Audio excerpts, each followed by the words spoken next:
Aquí comienza tu programa, Pregunta al Pastor. Muy buenas tardes, muy buenas noches, que el Señor les bendiga. Una vez más estamos aquí en Pregunta al Pastor, contentos, alegres, gozosos de poder estar disfrutando este tiempo en el cual vamos a profundizar en la palabra, en el conocimiento de la palabra de Dios. Qué cosa más linda y más productiva que crecer en el conocimiento de la palabra de Dios. Y para eso hoy tenemos un panel excelente, con invitados especiales, con palabra de Dios, con respuestas a preguntas que ustedes nos han dejado. Así que rápidamente vamos ya al Pastor Domingo, que tiene aquí el día de hoy, quien inicia el programa con esta pregunta que nos dejó la audiencia. Amén, apóstol. Muchas gracias y muchas bendiciones a usted, a todos los panelistas y a toda la audiencia bendecida. Damos gracias al Espíritu Santo y los bendecimos a todos en el nombre de Jesús. Amén. Y pedimos que el Espíritu Santo pueda hablar a través de cada uno de nosotros, de todos los panelistas, para que el nombre del Señor sea glorificado. Amén. Bueno, la pregunta que me tocó es la siguiente. Con respecto a la segunda venida de Cristo, ¿quiénes son los ejércitos celestiales que lo acompañan? Acerca de los ejércitos celestiales que acompañan a Cristo en su segunda venida. Si son ángeles o si sería la iglesia. Qué buena pregunta, ¿verdad? Qué buena pregunta y qué lindo tema para tratar.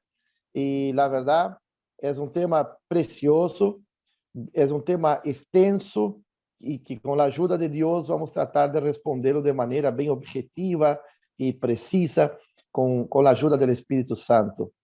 Y yo diría que es un tema importantísimo porque tiene que ver simplesmente con el acontecimiento más importante de toda la historia, de todos los tiempos, la historia y de toda la historia de la humanidad y de los cielos, de todo, de todo. Es el acontecimiento más importante que va a acontecer en la venida de nuestro Señor. Y bueno, hay muchos detalles que involucran este tema. Entonces vamos a empezamos por dónde? Bueno, vamos a empezar por el arrebatamiento. Amén. Vamos a empezar. Y ya puedo hasta mismo adelantar la respuesta antes de explicarla. Puedo adelantar que la segunda venida de Cristo, los ejércitos celestiales, son la iglesia y los ángeles. Ya respondo la pregunta. Con eso ya está respondida, pero claro, vamos a explicar a la luz de la palabra de Dios. Amén. Bueno, vamos arriba. Entonces, primeramente, un acontecimiento también muy importante antes de la segunda venida de Cristo es el arrebatamiento de la iglesia, que está, por ejemplo, en muchos pasajes de la palabra, más en 1 Tesalonicenses capítulo 4, versículo 16 y 17, la palabra, por ejemplo, nos dice acá, yo voy a leer el versículo 16 que dice, 1 Tesalonicenses capítulo 4, versículo 16, dice, porque el Señor mismo, con voz de mando, con voz de arcángel y con trompeta de Dios, descenderá del cielo y los muertos en Cristo resucitarán primero. Luego nosotros, los que vivimos, los que hayamos quedado, seremos arrebatados juntamente con ellos en las nubes para recibir al Señor en el aire. Y allí estaremos para siempre con el Señor. En ese momento glorioso que la iglesia es arrebatada, ¿cuántos están esperando por ese momento? Diga gloria a Dios, aleluya. Este día maravilloso, la trompeta va a sonar y vamos a subir más rápido que un pestañear de ojos. Amén. Y bueno, y estaremos con el Señor, encontraremos con el Señor en los aires, en las nubes. Y ahí estaremos viviendo un periodo y también otro evento, otro acontecimiento que se llama las bodas del Cordero. Vamos a estar cenando con Cristo. Vamos a estar asentados a la mesa. Qué honra, qué honor. con Cristo, mientras en la tierra se está pasando la gran tribulación. La gran tribulación. Un momento muy triste, un momento muy difícil de la humanidad. Lo sabemos y podemos imaginar, donde va a haber 3 años y medio de falsa paz y 3 años y medio de verdaderamente una gran tribulación como jamás se ha visto en lo que dice la palabra de Dios. Todo eso a causa del anticristo y de la obra de Satanás, del poder del enemigo. Y bueno, pero mientras la iglesia estará con Cristo, estará cenando con Cristo, disfrutando de su presencia. Y en ese periodo de tribulación, para ser corto, hay muchos detalles, ¿verdad? Pero para ser corto, en ese periodo también de gran tribulación, que se levantará una gran guerra contra Israel, la conocida también como la guerra de Armagedón. Y al final de este periodo de 7 años y de la guerra de la Armagedón, es que Cristo viene. Es que Cristo viene, y lo que está en Apocalipsis capítulo 19. Ahí entramos en la respuesta de la pregunta. Capítulo 19 de Apocalipsis, versículo 14. Y dice así: y los ejércitos celestiales, vestidos de lino fino, blanco y limpio, le seguían a Dios, a Jesucristo, en caballos blancos. De su boca sale una espada aguda, afilada, para herir con ella a las naciones, y él regirá con vara de hierro, y él pisa el lagar del vino del furor y de la ira del Dios Todopoderoso. Aquí Cristo, ahora Cristo viene como rey. Él vino primero como cordero, fue inmolado como cordero de Dios, pero acá viene venciendo y para vencer, y viene para reinar, montado en un caballo blanco. En su muslo está escrito Rey de Reyes, Señor de Señores. Y dice que le acompañan los ejércitos celestiales, vestidos de lino finísimo, blanco y limpio. Entonces, ¿quiénes son estos ejércitos? ¿Quiénes son estos ejércitos? Este ejército que se viste, que está vestido de lino fino, es la iglesia, los salvos. ¿Por qué, Pastor Domingos? Bueno, el propio capítulo 19, en el versículo 8, está hablando aquí. Vamos a leer el 7. Capítulo 19, versículo 7 y versículo 8. Dice: gocémonos y alegrémonos y démosle gloria, porque han llegado las bodas del Cordero y su esposa se ha preparado. ¿Qué esposa? La iglesia. Amén. Las bodas del Cordero, es lo que yo había dicho, que estaremos cenando, participando de las bodas del Cordero, que también es algo fantástico. Versículo 8. Y a ella, o sea, la iglesia, se le ha concedido que se vista de lino fino, limpio y resplandeciente, porque el lino fino es las acciones justas de los santos. Amén. Versículo 8 de Apocalipsis 19. Y el versículo 14 dice que le acompañan a Cristo en su segunda venida.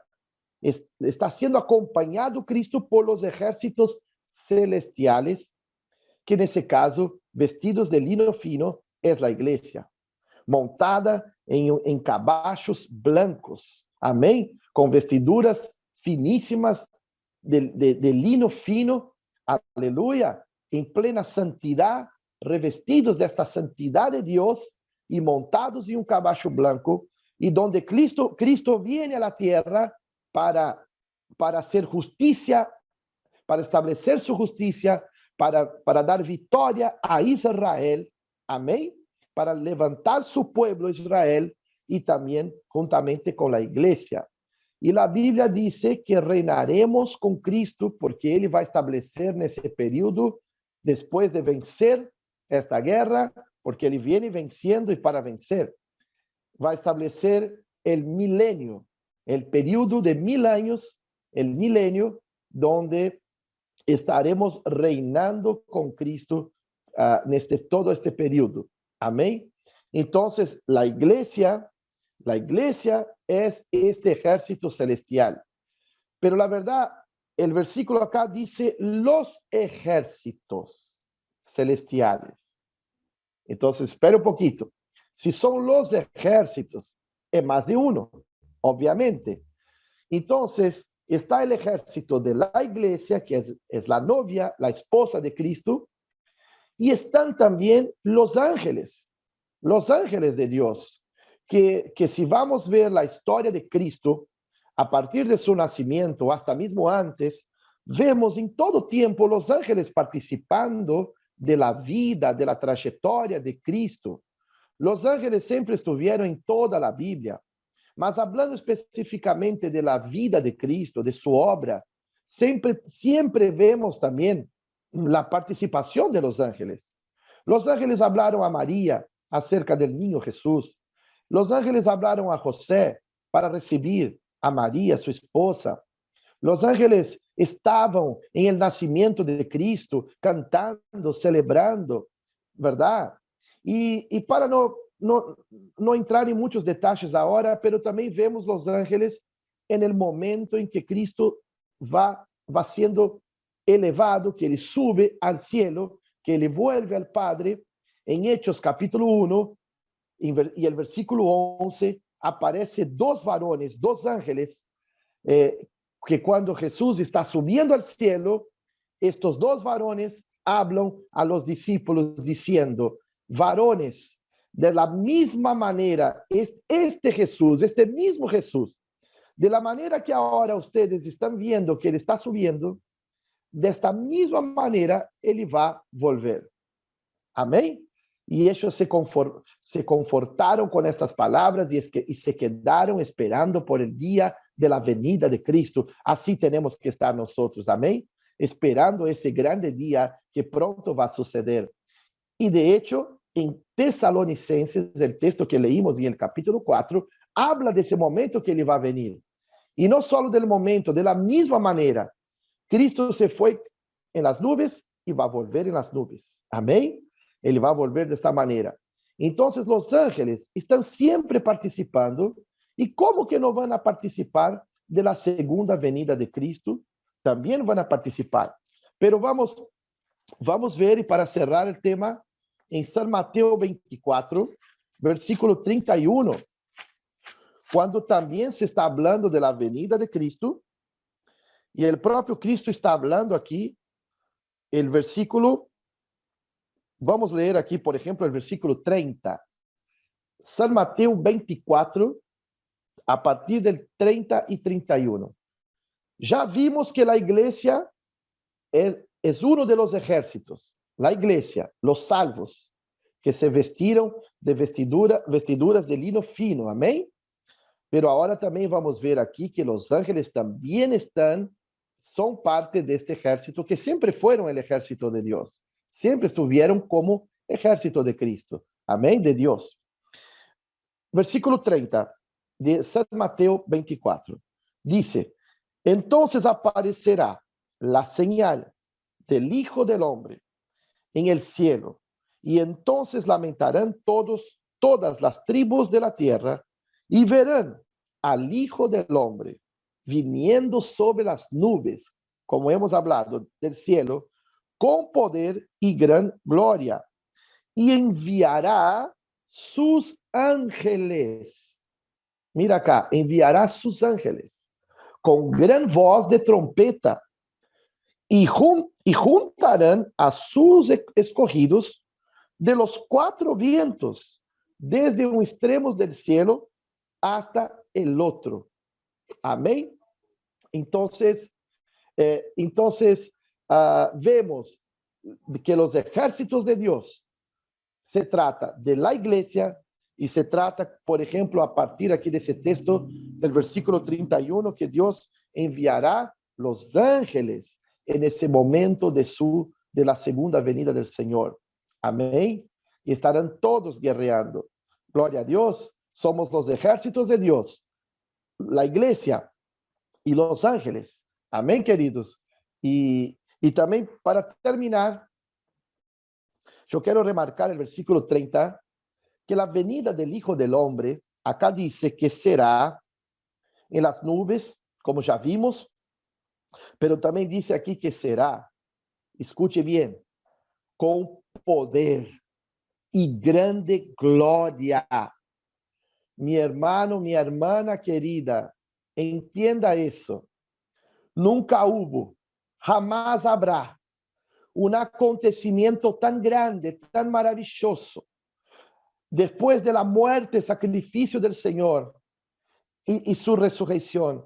Este va a ser el acontecimiento más glorioso, esperado por los ángeles, esperado por la iglesia primitiva, esperado por todos que aman y adoramos a nuestro Señor Jesucristo.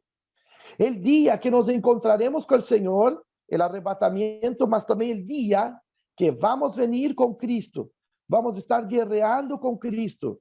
Y Cristo, como dice la palabra, todo ojo lo verá, todos, hasta mismo los que lo traspasaron, pero lo van a ver con poder y grande gloria. Hermano, no hay película de Hollywood, no hay evento en la tierra que se compare a esta grande venida del Señor. ¡Qué maravilla! Hermanos, nada se compara. Estemos preparados para este grande día. Preparémonos congregando en una iglesia de sana doctrina, obedeciendo la palabra, siendo guiados por el Espíritu Santo, obedeciendo las Escrituras y amando y adorando al Señor de todo el corazón. Amén. Yo deseo que no solo yo, mas cada uno aquí y todos que escucharán este programa, toda la humanidad, puedan estar preparados para este grande día. Es eso que importa, hermanos. Estarmos preparados para estar con Cristo para siempre. En el nombre poderoso de Jesús.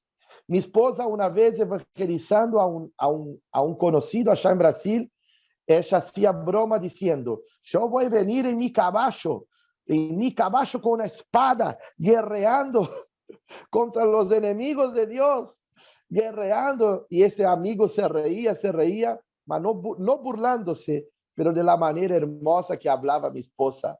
Y bueno, eso lo vamos a vivir todos. ¿Cuántos dicen amén? Gloria a Dios. Alabado, Maranata. Ven, Señor Jesús. Ven, Señor. El Espíritu y la esposa dicen: ven, ven, Señor Jesús. Amén. Que Dios los bendiga, amados. En el nombre de Jesús. Preguntas y respuestas con base bíblica. Usted pregunta y el pastor responde. Espacio Pregunta al Pastor. Búscanos en YouTube y Facebook. Pregunta al Pastor. ¡Wow!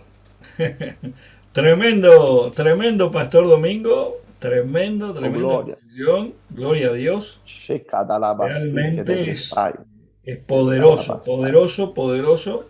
Y me quedé allí en Primera de Tesalonicenses.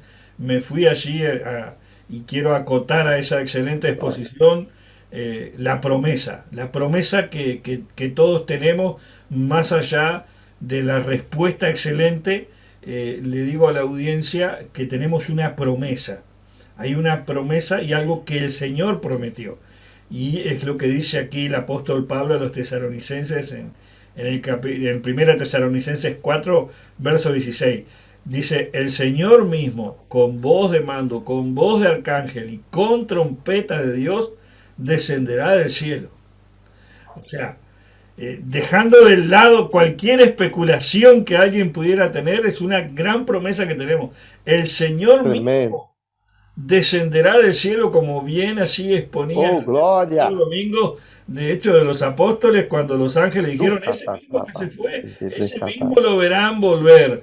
Y quiero cerrar este momento tan glorioso donde la presencia de Dios nos está tocando. Oh, qué linda presencia. Con el versículo 18 de 1 Tesalonicenses 4. Por tanto, alentados unos a los otros con estas palabras: el Señor viene. Amén. Aleluya, el Señor viene. Podemos Amén. debatir todo lo que queramos la Biblia, pero nada va a cambiar el hecho de que Jesús viene. Y viene por su iglesia, y no viene por cualquier iglesia. Bien. Viene por aquella que está vestida de lino fino, por aquella que está limpia, que está santificada, que está llena del Espíritu Santo, que fue lavada en su sangre, que fue purificada. No viene por la imprudente, viene por la prudente. Así que gloria a Dios, tremenda palabra, Pastor Domingo, que el Señor le bendiga. Y continuamos con Pregunta al Pastor.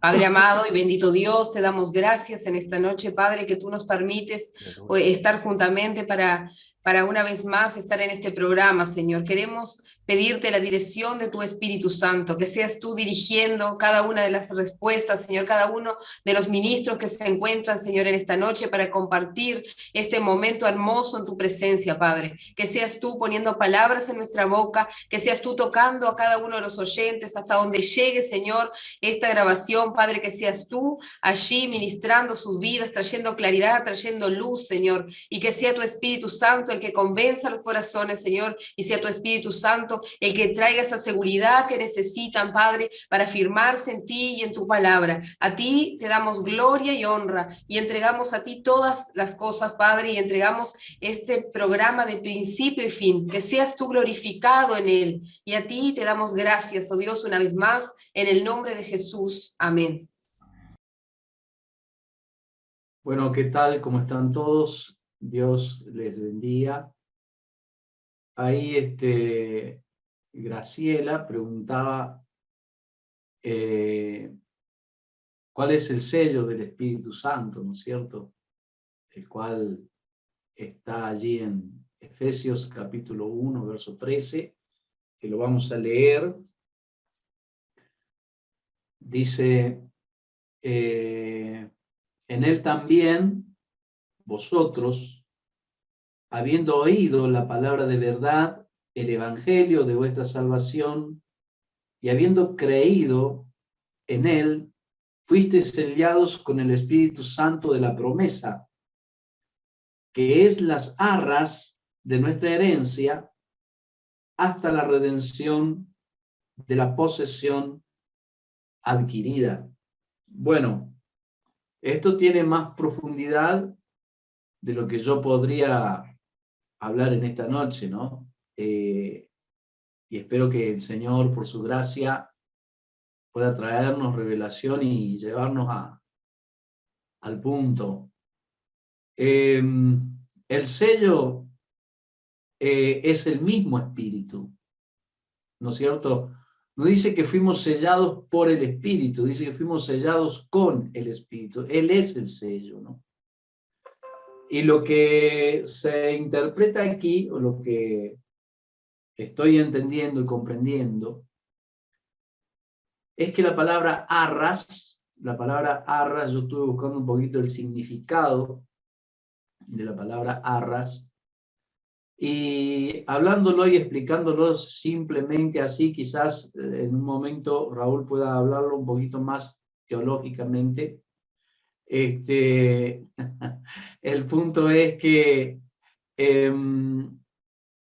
tiene que ver con una especie de garantía, ¿sí?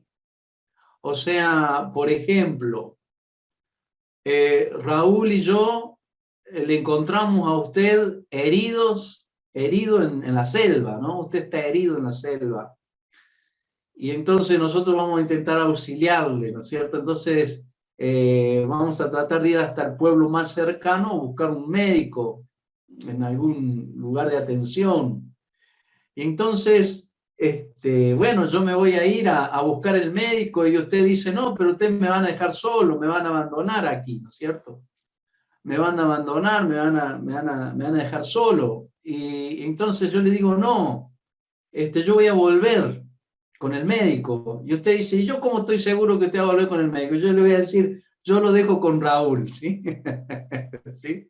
Lo dejo a Raúl aquí con usted, y que Raúl es la garantía, porque es un hombre serio, un hombre de confianza. Entonces él es garantía de que yo voy a volver.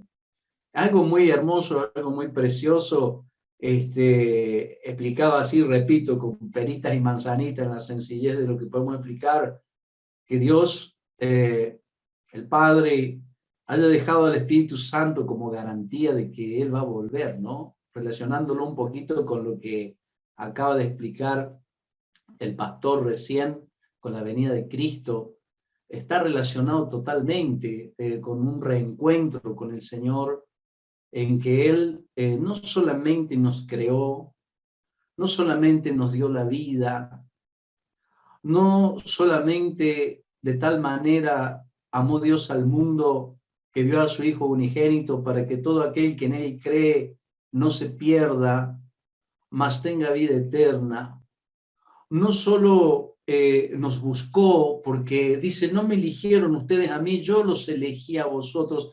Él se puso a buscarnos, a elegirnos, a escogernos, nos sedujo con su amor, usó a alguien para que nos predique.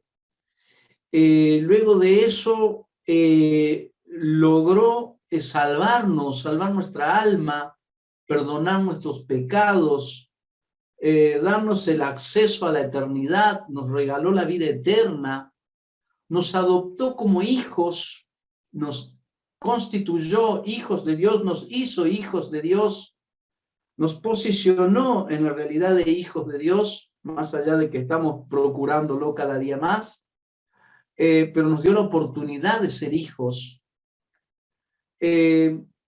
Nos ha concedido su presencia cada día, su provisión, sus recursos, los recursos de su reino, su gran amor, su consolación diaria, cosas innumerables que nos ha provisto para esta vida cuando no merecíamos absolutamente nada. O sea, ni siquiera merecíamos haber sido creados, en realidad, ¿no es cierto? O sea, el Señor nos amó antes de que nosotros le conociésemos, y Él nos amó y nos ama sin que hayamos hecho nada para que Él nos ame. Por eso es muy difícil que puedas hacer algo para que Él deje de amarte. Eso es tremendo, ¿no? Y ha provisto todo. Además de eso, además de una vida aquí con Él, luego la promesa de estar para siempre con Él en el cielo, para estar para siempre con Él reinando a su lado y viviendo en la eternidad con Dios, pasando la eternidad con Dios, volviendo a casa, volviendo al Padre, que ya en lo que estamos enumerando de esta lista, de la cual faltan muchísimas cosas, no podemos hablar de todos los beneficios que Dios nos ha dado. Además de todo eso, todavía Él ha dejado al Espíritu Santo como una garantía de que todo esto es verdad, como una garantía de que todo esto es real, como una garantía de que vamos hacia Él, como una garantía de que Él volverá por nosotros y va a recuperar, por decirlo de alguna forma, el Espíritu Santo dejará la tierra en aquel momento. Va a ser tremendo, porque no, el Espíritu Santo ya no va a estar en la tierra. Y cuando el Espíritu Santo deje la tierra, nosotros nos iremos con Él. O sea, estaremos pegados al Espíritu Santo, para decirlo de alguna forma entendible, ¿no es cierto? Para que todos puedan entender. Estamos pegados a Él, Él es el sello, es la persona del Espíritu Santo. O sea, no es un humo, no es una paloma, no es un fueguito, no es una energía, es la persona del Espíritu Santo. Y Él está en nosotros, en todo aquel que ha recibido a Jesucristo como Señor y como Salvador. Él ha venido a morar en nosotros, en nuestras vidas. Somos templo, dice la palabra de Dios, que somos templo del Espíritu Santo. puede haber muchas connotaciones, muchas interpretaciones y muchos puntos de vista, pero en el contexto total de la verdad de Dios y de la historia de Dios, esta historia eterna que estamos viviendo, Él nos ha escogido como morada. Y es lo que marca la diferencia entre una persona salva y no salva, entre un pecador salvado y un pecador redimido. Es el sello del Espíritu Santo.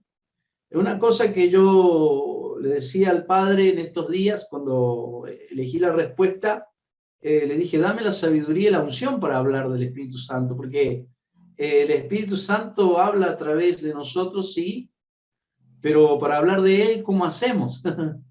Porque si hablamos del Padre, el Espíritu Santo está asistiéndonos. Si hablamos del Hijo, ahí está el Espíritu Santo asistiéndolos. Pero si hablamos del Espíritu Santo, en segunda persona, o en primera persona desde la opinión de hablar de Él, no sabemos si realmente es su voluntad asistirnos en ese momento, ¿no es cierto? Pero creo fehacientemente que la palabra, la verdad de Dios, la palabra espiritual de Dios, es la que va a traer la revelación y que va a traer la verdad a aquella persona que hizo la pregunta, y que quizás hay varios que se hacen esta pregunta: ¿quién es el sello? ¿Cómo es el sello? ¿Quién es el sello? El sello es el Espíritu Santo, esa prenda de garantía que tenemos de parte del Padre hasta aquel día que volvamos a casa, hasta aquel día que volvamos con Él. Quien está aquí dirigiéndonos, quien está aquí asistiéndonos, Él es la unción, Él es el poder de Dios en nosotros, Él es ese río de agua viva que fluye desde nuestro interior. Muchas veces se habla de fuego, pero en realidad la Biblia dice agua, ¿no es cierto? Aquel río de agua viva que está en nosotros. Bueno, Él puede manifestarse como quiera, el Espíritu Santo, ¿no es cierto? Pero algunos están esperándolo desde el cielo, algunos por ahí hasta celebran la fiesta de Pentecostés, esperando que el Espíritu vuelva a descender con lenguas de fuego, pero yo quiero decirle que hace casi, o más o menos 2000 años, Él vino y se quedó aquí con nosotros y estará todos los días hasta el fin del mundo aquí con nosotros, ¿no?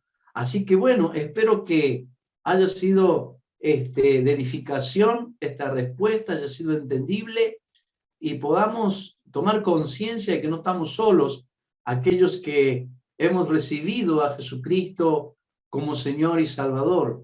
Estamos en un proceso, estamos en la administración del que comenzó la obra, y Él nos va perfeccionando día a día.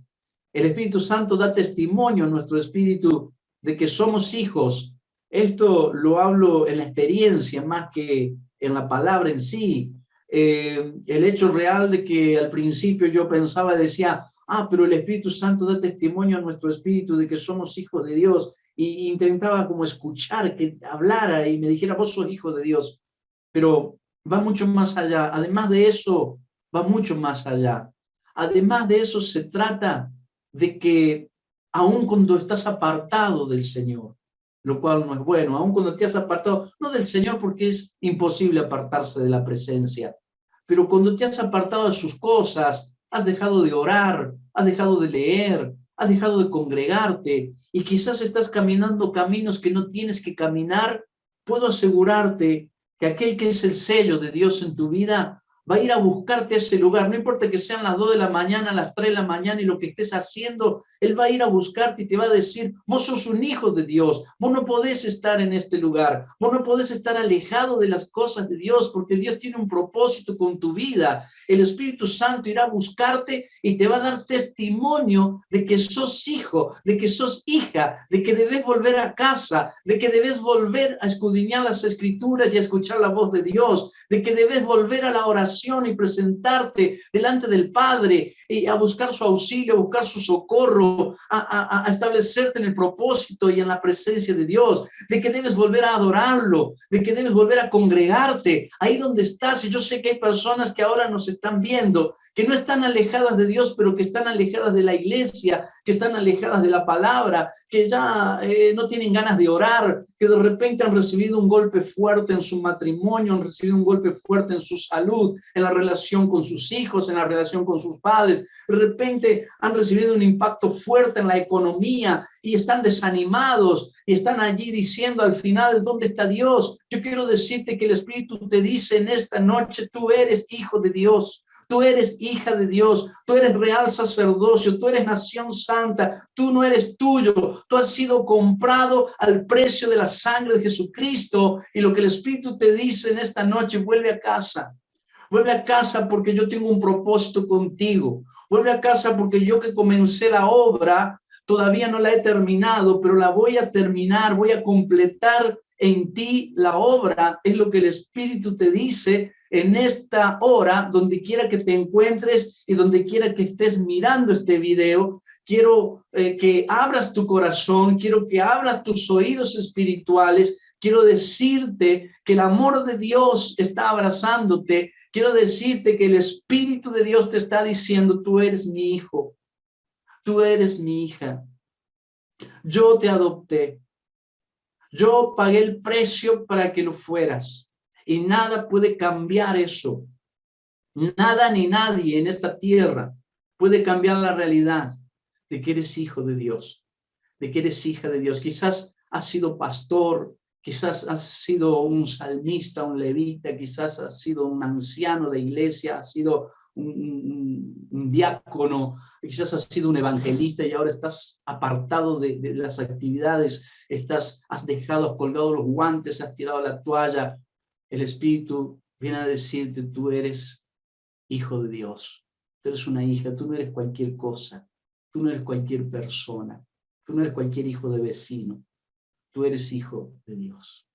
Así que esto es lo que quiero compartir en esta hora. Así que bueno, el Señor les bendiga. Bendiciones, Pastor Raúl, bendiciones a todos los que están aquí en este grupo. Es un privilegio compartir con ustedes y gracias por permitirme este tiempo. Pregunta al pastor. Qué tremendo, gloria a Dios. Realmente Dios está, como siempre, derramando de su gracia y de su Espíritu Santo en cada presentación, en cada ministro, como lo acaba de hacer el pastor Domingo y ahora el pastor Nelson.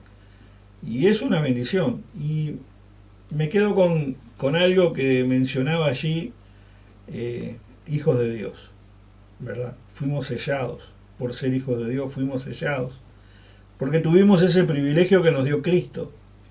Fuimos sellados, fuimos redimidos y fuimos sellados con el Espíritu.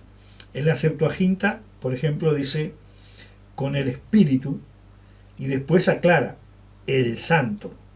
O sea, no el Espíritu Santo, dice con el Espíritu el Santo, porque podría ser cualquier otro espíritu, pero interesante que la Septuaginta aclara diciendo el Santo. Y eso que decía recién el pastor Nelson, de que hijos, yo me acordé de las palabras del apóstol Pablo a los romanos, en el capítulo 8, versículo 17, y lo busqué rápidamente en la Biblia para leerlo, y dice, y si hijos, también herederos, y herederos de Dios, y coherederos con Cristo. Si es que padecemos juntamente con Él, para que juntamente con Él seamos glorificados. Y tomo el atrevimiento de ampliar un comentario que hizo recién.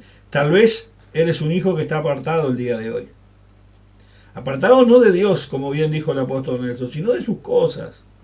Tal vez estás cabizbajo, tal vez tu padecimiento te está quebrando. Yo quiero animarte a que leas el versículo 18 de Romanos 8. Pues tengo por cierto que las aflicciones del tiempo presente no son comparables con la gloria venidera que en nosotros ha de manifestarse.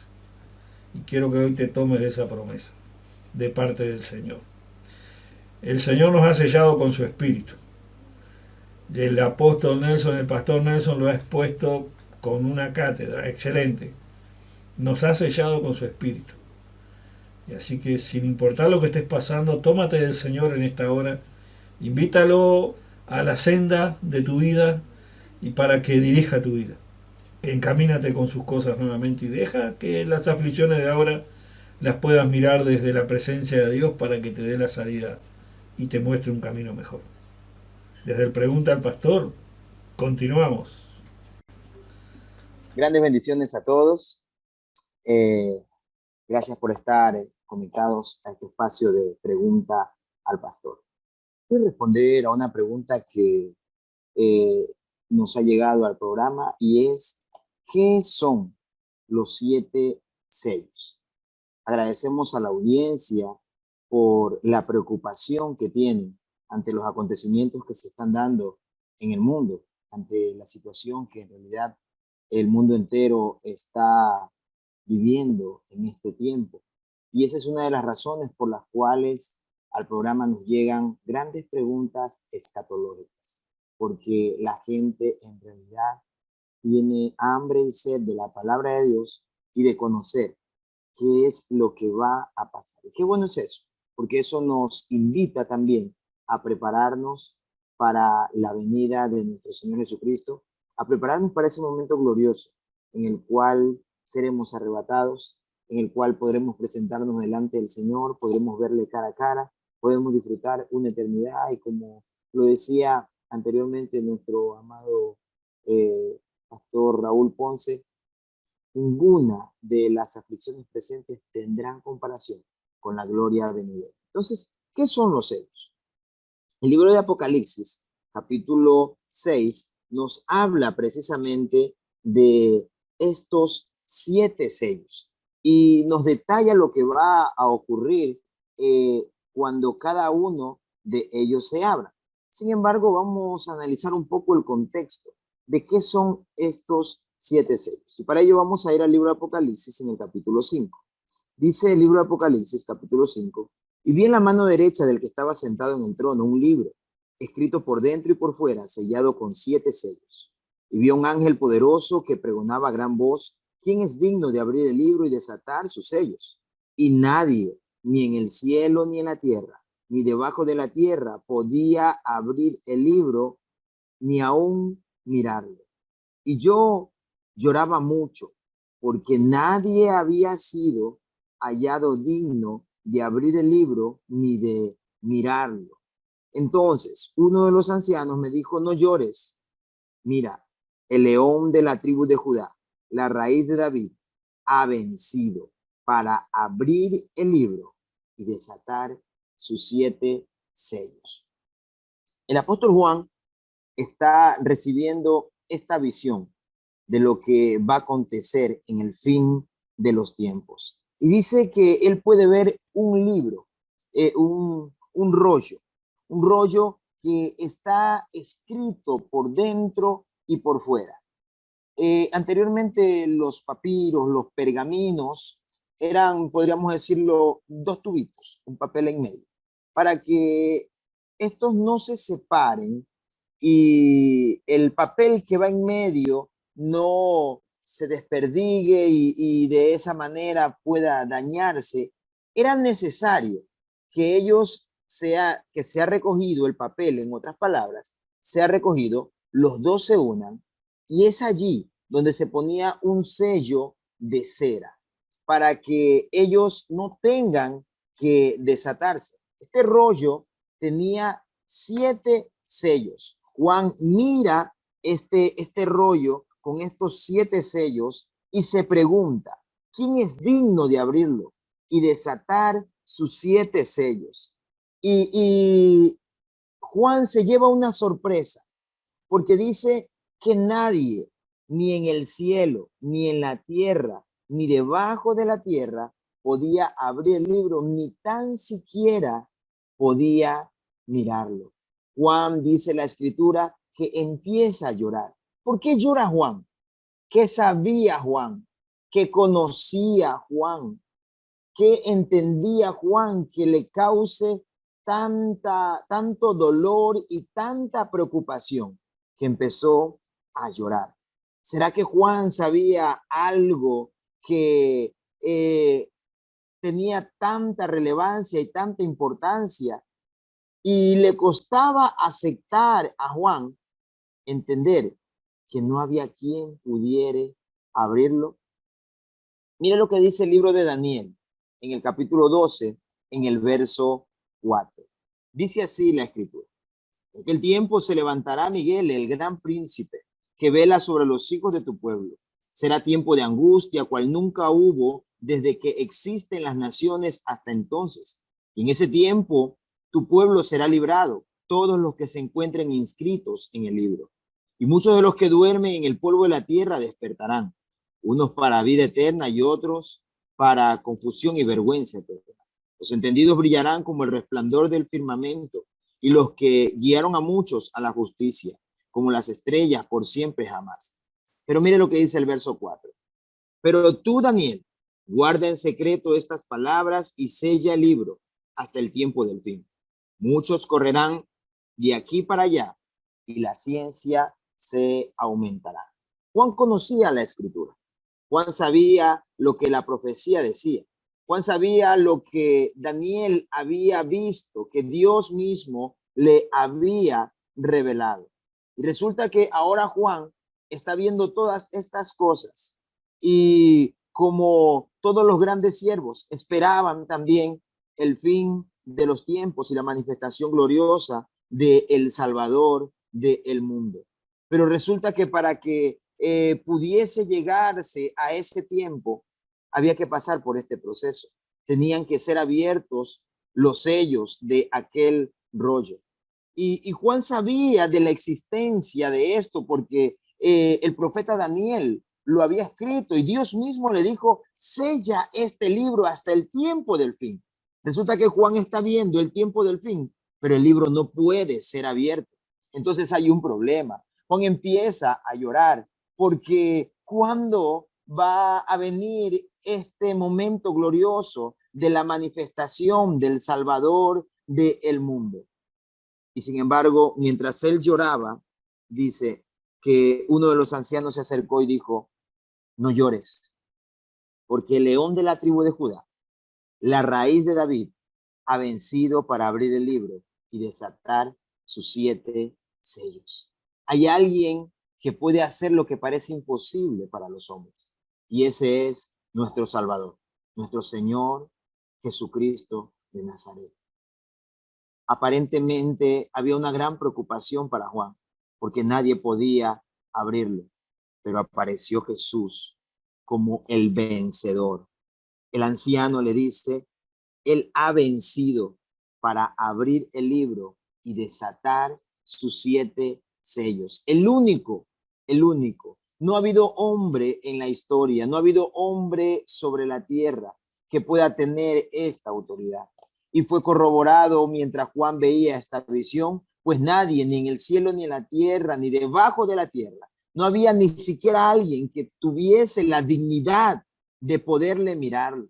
No había alguien tan digno como nuestro Señor Jesucristo. Es por eso que nosotros tenemos un privilegio al adorarlo, al bendecirlo, porque Él es el único digno de poder hacer que estas cosas acontezcan. Es entonces cuando es abierto el libro y dice el verso 9 que cantaban un cántico nuevo. Digno eres de tomar el libro, de abrir sus sellos, porque fuiste inmolado, con tu sangre compraste para Dios a gente de toda tribu, lengua y nación, y lo has hecho un reino de sacerdotes para nuestro Dios, y reinaremos sobre toda la tierra. ¿Por qué es digno? Porque es el único que con su sangre pudo santificar, pudo purificar, pudo limpiar a esta humanidad. El único es nuestro Señor Jesucristo. Entonces son abiertos los libros y ahora entramos al acontecimiento. Lo primero que ocurre acá es que cuando se abre el primer sello aparece un caballo blanco. El que estaba en el montado tenía un arco y se le dio una corona y salió conquistando y para conquistar. Otra versión dice salió venciendo y para vencer. Este jinete tenía un arco, pero no tenía flecha. Cuando los emperadores, los conquistadores entraban a una tierra a la cual iban a pelear, si mostraban un arco, pero no mostraban su flecha, significaba algo, y es que iban en son de paz. No vengo a hacerles daño, no vengo a pelear contra ustedes, no vengo a quitarles sus posesiones. Levantaban su arco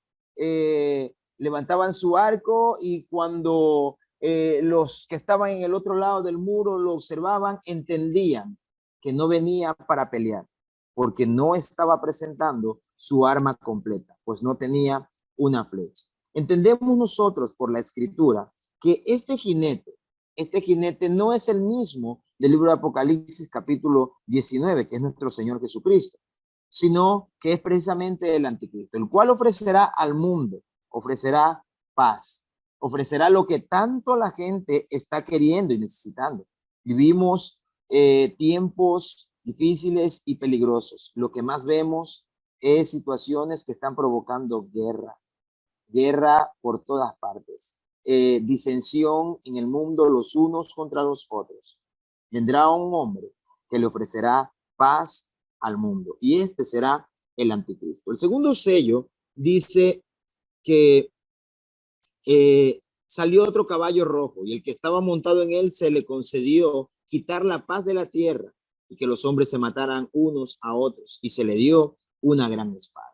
El segundo sello nos habla de la guerra en la cual los hombres se matarán unos a otros. Por eso este caballo es un caballo rojo, y quitará la paz. Aparentemente vendrá paz por un tiempo para la tierra, pero esta paz no durará mucho. ¿Por qué? Porque el único que puede darle paz y paz verdadera y eterna al hombre es nuestro Señor Jesucristo.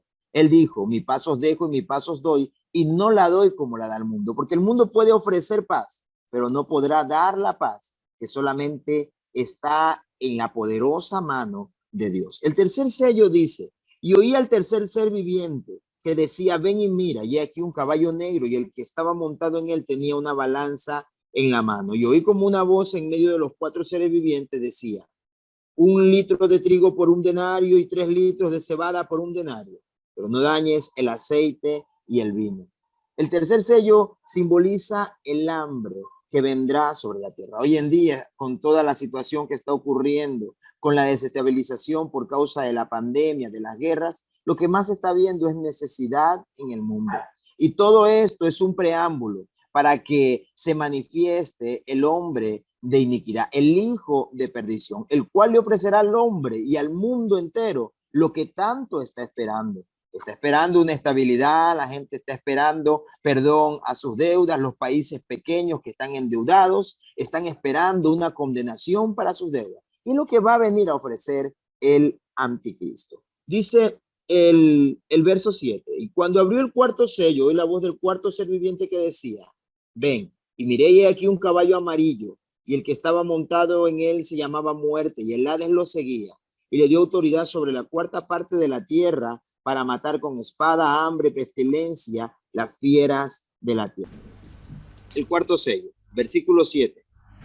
Y cuando abrió el cuarto sello, oí la voz del cuarto ser viviente que decía, ven, y miré y aquí un caballo amarillo, y el que estaba montado en él se llamaba Muerte, y el Hades lo seguía, y se le dio autoridad sobre la cuarta parte de la tierra para matar con espada, con hambre, con pestilencia y con las fieras de la tierra. El color amarillo es el color que usualmente adquieren las personas enfermizas, e inclusive un color pálido que adquieren las personas una vez que mueren. Por eso este caballo, este jinete se llama la muerte, y el hambre y la peste vienen detrás de él. Es precisamente el preámbulo a lo que va a acontecer sobre la tierra. Muerte como nunca antes se ha visto. Aquel que ofrece paz. La gente, mientras está esperando una época, una era, la cual consideran diferente y la mejor era de toda la historia, se convertirá en la era que traerá mayor muerte, mayor dolor y mayor preocupación. Por eso es llamada la gran tribulación, como nunca antes se ha visto sobre la tierra desde que el mundo existe. Dice el versículo 9. Cuando el Cordero abrió el quinto sello, vi debajo del altar las almas de los que habían sido muertos a causa de la palabra de Dios y el testimonio que habían mantenido. Y clamaban a gran voz diciendo: ¿hasta cuándo, Señor santo y verdadero, esperarás para juzgar y vengar nuestra sangre de los que moran en la tierra? Este sello se abre y ahora muchos hombres y mujeres que fueron asesinados por esta bestia, que fueron asesinados por el anticristo, ahora están clamando también diciendo: ¿hasta cuándo, Señor? Esperamos que vengas a calmar ya toda esta situación. En otras palabras, están pidiendo: Señor, manifiesta tu reino. Ven a acabar con todo esto, con toda esta muerte, con toda esta situación destructiva que está arrasando con la vida de los hombres. Entonces, el quinto sello habla de la oración de los mártires, de hombres y mujeres que han muerto por causa del testimonio que habían mantenido a causa del evangelio, de aquellos que conocieron a Dios y sabían el valor que tiene la sangre de Cristo, lo cual no podían cambiarlo, ni venderlo, ni intercambiarlo por cualquier cosa que este mundo pueda ofrecer.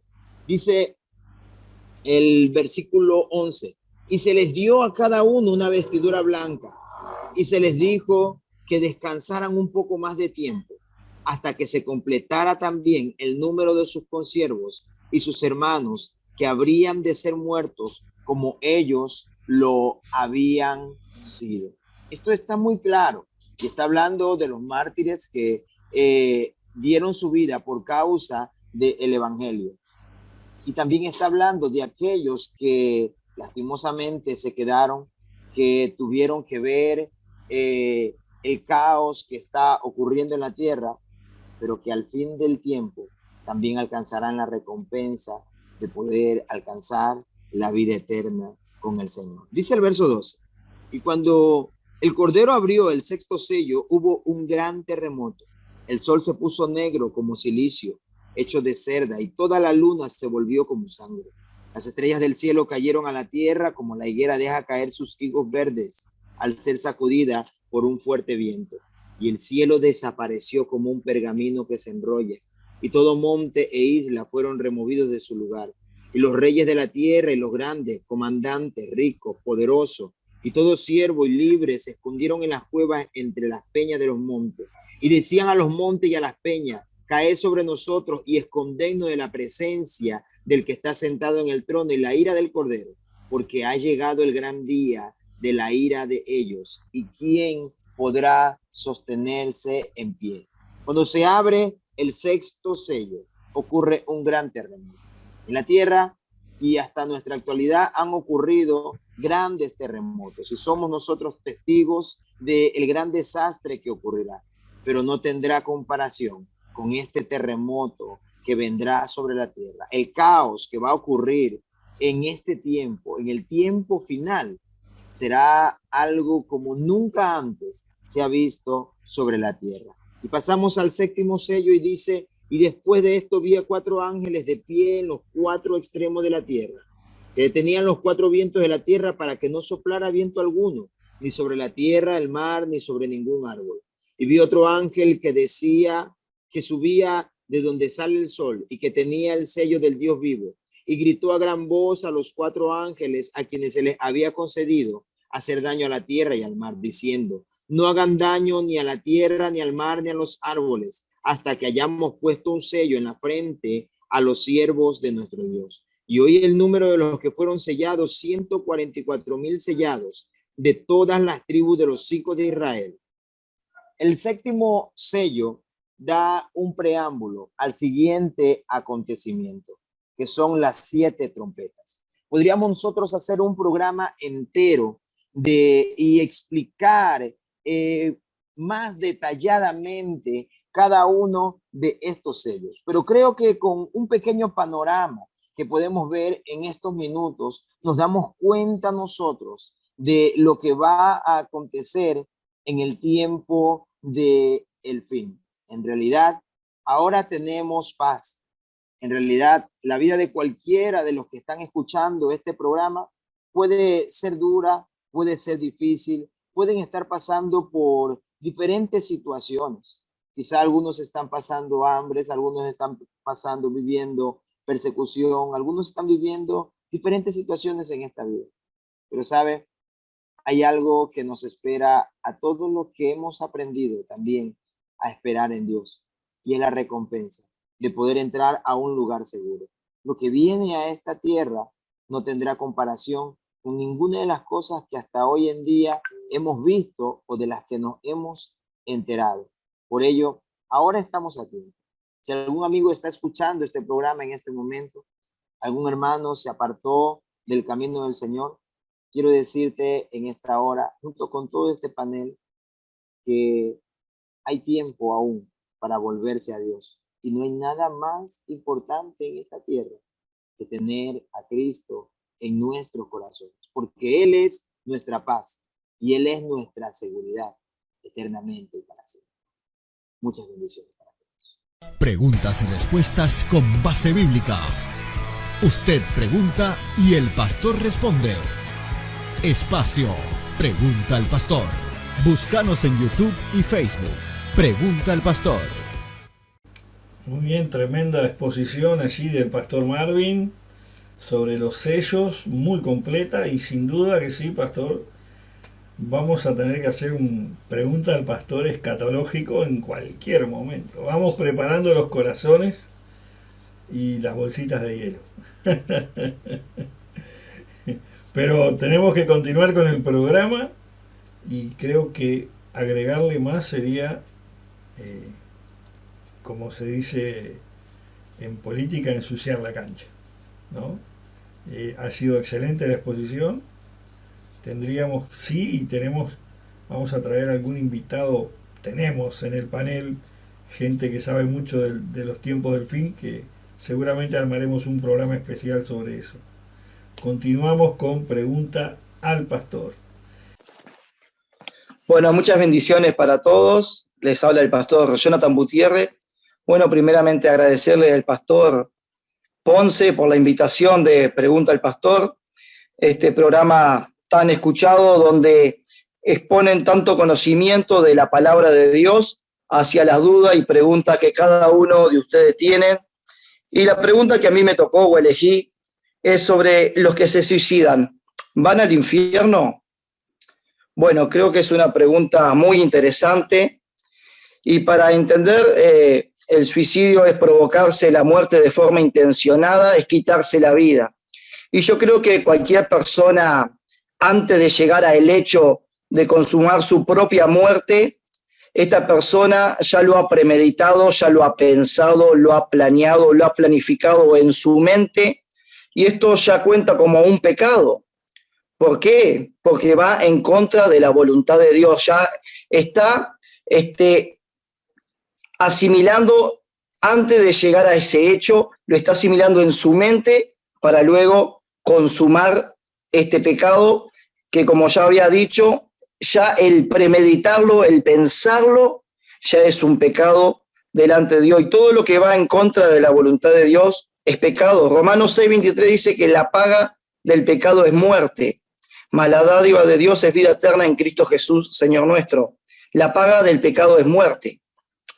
O sea que si cuando nosotros pecamos, estamos destituidos de la gloria de Dios, estamos apartados de la voluntad de Dios, estamos apartados de la gloria de Dios, estamos apartados del reino de Dios, por ende no podemos ir a morar allí con Cristo a la eternidad. Pero la palabra de Dios dice en Primera de Juan, capítulo 9, si confesamos nuestros pecados, Él es fiel y justo para perdonar nuestro pecado y limpiarnos de toda maldad. El cometer suicidio es un asesinato. Y todo aquel que asesina es un pecador. Pero ¿cuál es la diferencia? Hay una diferencia entre un homicida y un suicida. El homicida puede arrepentirse aún de ese pecado porque le queda tiempo. Y muchas veces, no quiero discrepar aquí, pero muchas veces el suicida que se suicida no tiene ese tiempo de repente de arrepentirse, no tiene ese tiempo de repente de poder volver en sí y decir, reconocer lo que hizo. Depende también de la muerte en que lleva, ¿no? Esa acción, pero hay muertes que quizás pueden ameritar a un arrepentimiento y entonces Dios ahí en el último suspiro los puede salvar. Y creo que por ahí está la respuesta a lo que creo yo que la palabra de Dios nos dice, que el suicida va al infierno, pero tiene una chance de arrepentirse si así lo amerita el tiempo que le queda en ese momento de arrepentirse, de reconocer su pecado, y dice la palabra de Dios que Él es fiel y justo para perdonar nuestro pecado y limpiarnos de toda maldad. Jesús, cuando vino a la tierra a predicar, predicaba sobre arrepentimiento. En Mateo 4:17 decía, arrepentido porque el reino de los cielos se ha acercado. O sea que necesitamos arrepentirnos para estar en la gloria eterna con Cristo Jesús. Sin arrepentimiento no hay fe, sin arrepentimiento no podemos llegar a la gloria eterna de Cristo Jesús. Por eso es que necesitamos arrepentirnos, y cualquier persona que se suicida, que no tiene a Cristo, va al infierno. Ahora, si una persona que conoció de Cristo, una persona que aún hemos visto en estos tiempos muchos ministros de Dios tristemente quitándose la vida, donde es un flagelo en nuestra sociedad, en nuestro país, tiene una tasa altísima de suicidio, una de las más grandes tasas aquí en Uruguay de suicidio en América Latina. Y esto es algo realmente triste, también ver muchos, algunos ministros que también se quitan la vida. ¿Y por qué llegan a ese punto? Solo ellos lo saben, solo Dios lo sabe, pero lo importante es que en Cristo siempre tenemos una salida, en Cristo siempre tenemos esa esperanza de poder vivir. Cuando hablamos de creer, hablamos de fe, y cuando hablamos de fe, hablamos de una plena confianza en Jesucristo. En Efesios 2:8 dice, porque por gracia soy salvo por medio de la fe. La gracia es la fuente de esa salvación, pero la fe es el medio por el cual llegar a esa. O sea que sin fe no puedo alcanzar la gracia. Y para tener fe debo de creer. Y esa fe y ese creer me hace tener una confianza en Dios. Entonces, cuando una persona se quita la vida, a un creyente, a un cristiano, aún conociendo el Evangelio, aún conociendo lo que dice la palabra de Dios, que Él va a estar con nosotros en todo tiempo, en tiempo de tribulación, en tiempo de persecución, en tiempo de angustia, en tiempo de escasez, Él siempre va a estar con nosotros. Pero esa persona, cuando llega a ese punto, es porque dejó de confiar en la palabra de Dios, dejó de confiar en Jesucristo mismo y dejó de confiar también en la compañía del Espíritu Santo. Cada creyente, como exponía hoy el pastor Nelson, sobre el Espíritu Santo, que si nosotros tenemos como creyente el Espíritu Santo, Él siempre nos va a advertir, nos va a guiar cuál es el camino por el cual debemos andar, y sin dudas que el de la muerte no es el de la salida. La fe en Jesucristo es confiar totalmente en Él, y cuando yo termino con mi vida, dejo de confiar en Él. Cuando alguien llega a esa determinación, es porque dejó de tener fe, es porque tiró la toalla, es porque le dio lugar en su mente a la incredulidad. Le dio lugar en su mente a la incredulidad. Y vamos a ir a Hebreo 3:12 rápidamente. Lo que dice aquí en Hebreo 3:12, si usted me permite leerlo. Dice, mirad, hermanos, que no haya en ninguno de vosotros corazón malo de incredulidad para apartarse del Dios vivo. O sea que la incredulidad nos aparta de Dios. La incredulidad nos aleja de Dios. Y por eso, cuando hay incredulidad es porque no hay fe. Y cuando no hay fe, dejo de creer en Jesús. Y cuando dejo de creer en Jesús, toma terreno el enemigo en nuestra mente, en nuestro corazón, y comienza a poner esos pensamientos de muerte, de suicidio, de maldad, que va en contra de la voluntad misma de Dios. Grandes hombres de la Biblia que pasaron por distintas circunstancias, por distintas adversidades, pasaron por persecuciones, por maltratos, nunca se quitaron la vida. Quizás sí, alguno lo pensó, pero nunca llegó a quitarse la vida. Tal es en la vida de José, con todo lo que sabemos de él, que pasó por la cárcel, que pasó por esto, por aquello, pero él siempre permaneció enfocado en el propósito de Dios. Job, con todas sus angustias, con todas sus pérdidas, él también siempre siguió confiando en Dios. Daniel, allí mismo en el foso de los leones, él nunca dejó de confiar en Dios. Y aún el apóstol Pablo, siendo perseguido, siendo apresado por predicar el evangelio, tampoco nunca dejó de confiar en Dios. Por eso la confianza en Jesús es lo que nos va a llevar a la victoria, es lo que nos va a llevar a quitar esos pensamientos de mal, esos pensamientos de muerte sobre nuestro corazón y no dejarlo gestar, no dejarlo crecer, no dejarlo que aniden en nuestro corazón. Por eso cuando vienen esos pensamientos de muerte, cuando vienen esos pensamientos, es ahí donde debemos de confesar a Dios nuestro pecado, es ahí donde debemos de confesar si aún hemos intentado hacerlo, si alguno lo ha premeditado de repente, de alguna manera, debe ser sincero y confesarlo a Dios antes de llevar ese hecho para que ocurra ese acto de suicidio. Recordamos que Jesús mismo fue tentado por Satanás en Mateo capítulo 4, lo podemos ver, Mateo capítulo 4, versículo 5, cuando lo llevó allí sobre la parte más alta del templo y le dijo, si eres hijo de Dios, échate abajo, porque escrito está, a sus ángeles le mandará cerca de ti y en su mano te sostendrán para que no tropieces con tu pie en piedra. Jesús le dijo, escrito está también, no tentarás al Señor tu Dios. Jesús mismo fue tentado por el enemigo y mal utilizó la palabra de Dios para hacerlo caer. Pero como Jesús conocía la palabra de Dios, le respondió de una manera eficaz. Por eso nosotros también debemos de conocer la palabra de Dios para tener la respuesta cuando el enemigo viene con sus saetas, con esos pensamientos. Le podemos decir, escrito está, escrito está, escrito está.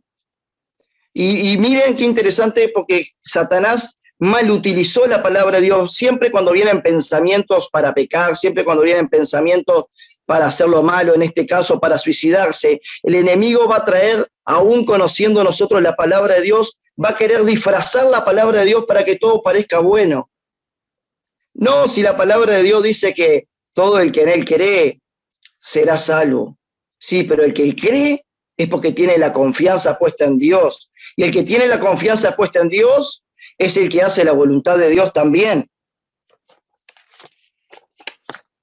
Por eso, Satanás es padre de mentira, engañador, y él vino para matar, hurtar y destruir, según Juan 10:10. Pero Jesús dijo, yo he venido para que tengan vida y vida en abundancia. Entonces, si Jesús vino para que tengamos vida y vida en abundancia, Él no va a aprobar ese acto de asesinato, porque Jesús no se puede contradecir. Si Él vino para que nosotros tengamos vida, es para que nosotros le busquemos a Él. Y si estamos escasos de esa vida, si tenemos deseo de muerte, si tenemos esos deseos que no vienen de parte de Dios, sino que vienen de parte del enemigo, debemos de entender de que tenemos que confesar nuestros pecados y caminar hacia la verdad, caminar hacia Jesús. Jesús dijo, Él es el camino, yo soy el camino, la verdad y la vida.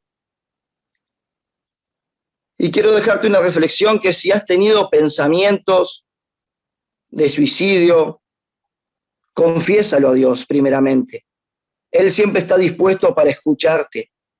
Él siempre está dispuesto para extender su mano y para levantarte de la situación en la que te encuentres. En estos tiempos estamos viviendo tiempos donde la depresión, donde la ansiedad, donde las adicciones han ganado territorio en la mente del ser humano, en la mente, y han hecho estragos en la mente de las personas, llevándolo así a la depresión, y esta depresión después trae consecuencias de muerte. Por eso debemos de confesarlo a nuestro Jesús, buscar ayuda, algún amigo cristiano, algún líder, algún pastor que nos pueda entender, que nos pueda guiar conforme a la palabra de Dios para sacarnos de ese tormento que solamente el individuo que tiene esos pensamientos conoce y sabe lo que está pasando. Pero recuerda que Jesús siempre estará a tu lado. Jesús siempre va a estar ahí entendiendo lo que te está pasando, y Él siempre va a estar dispuesto a extender su mano para sacarte de donde te encuentres. Rechaza esos pensamientos en el nombre de Jesús. Rechaza, no dejes que esos pensamientos se aniden en ti. No dejes que esos pensamientos hagan estragos en tu corazón, sino que recházalos en el nombre de Jesús y congrégate. Busca una iglesia de sana doctrina, rodéate de hermanos de la fe que te alienten, que te animen, que te exhorten, que te guíen, y busca la presencia del Espíritu Santo. Esa es la mejor compañía que un cristiano, esa es la mejor compañía que un ser humano puede tener, porque Él es el consolador a todas nuestras aflicciones. Cuando una persona tiene intento de suicidio, cuando una persona tiene pensamiento de suicidio, es porque en su corazón hay mucha aflicción, hay mucha depresión, hay mucha angustia, hay mucha tristeza, pero el Espíritu Santo está ahí para consolarte.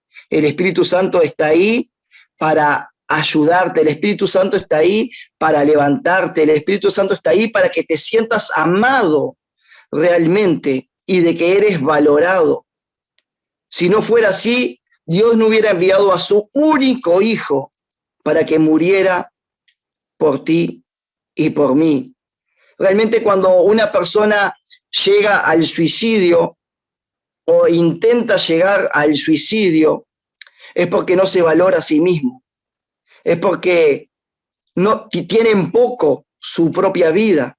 Pero déjame decirte que hay alguien que pagó un precio mayor que el oro, y es el precio de la sangre de Jesús vertida a la cruz de Calvario, y con ese precio fuimos comprados tú y yo. Por eso eres valioso para Dios. Él te quiere cuidar, Él te quiere amar. Tan solo tienes que abrir tu corazón y aceptar ese amor que es un regalo divino de Dios. Y bueno, por ahí estaría esta respuesta a la pregunta. Muchas gracias, muchas bendiciones, y que Dios sea con cada uno de ustedes. Muy bien, gloria a Dios, tremenda la exposición. Qué interesante, ¿no? Quiero abrir un paréntesis aquí y abrirle la oportunidad a los panelistas que quedan conectados. Algunos tuvieron que salir porque uno de ellos fue a una vigilia y el otro pastor está con problemas de internet. Pero me surgieron algunas preguntas durante la exposición del pastor Jonathan, Y es una pregunta que seguramente muchos se la hacen, o se la hicieron, o la han escuchado.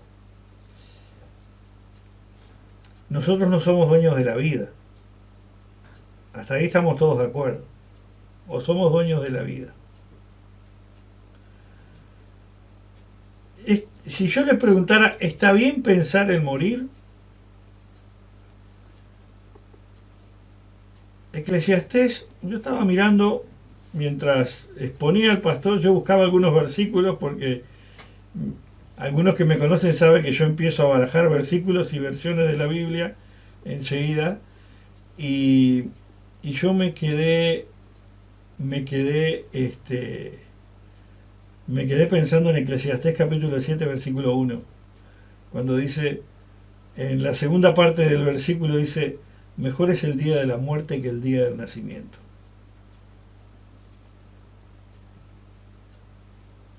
Esto dijo el predicador, dijo Eclesiastés. Dice otras cosas, ¿verdad?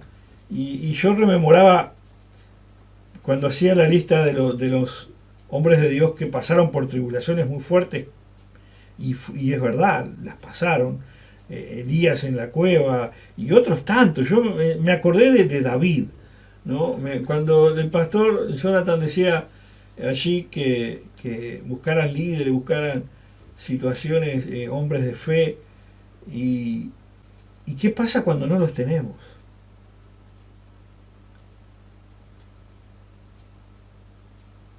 Acompáñenme en la escena. Alguien que de pronto conoció al Señor, ministros, como bien dijo el pastor Jonathan, hemos visto en este último tiempo, tristemente, ministros que han partido de esta manera. ¿Y qué pasa si no quieren a nadie? Cuando no hay nadie.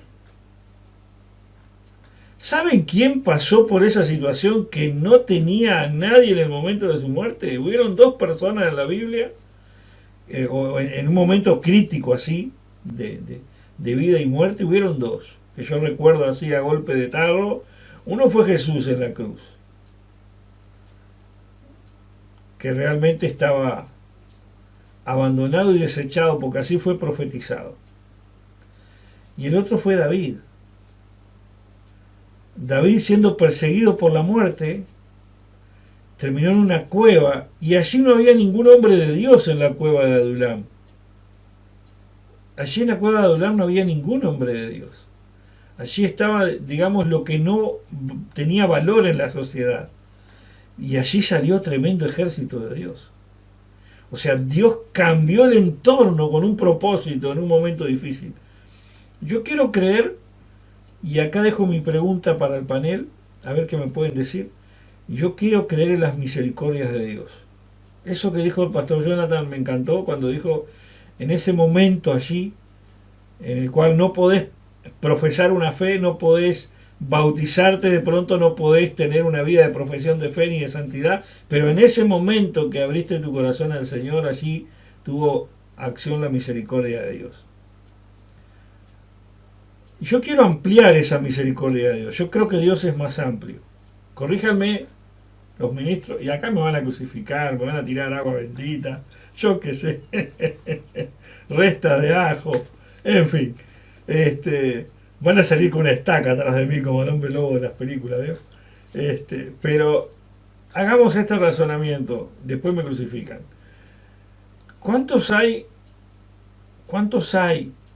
en la humanidad hasta el día de hoy, vivos y no vivos, que han llegado a ese momento trágico de su vida sin nadie?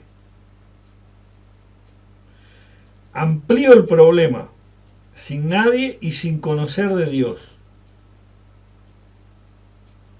Sin nadie, ningún líder, ningún ministro, ninguna nada, y sin conocer de Dios, sin conocer de la salvación, sin conocer que hay un Cristo, sin conocer en diversas épocas de la historia, en diversos momentos de la vida, cuando no existía la religión, cuando...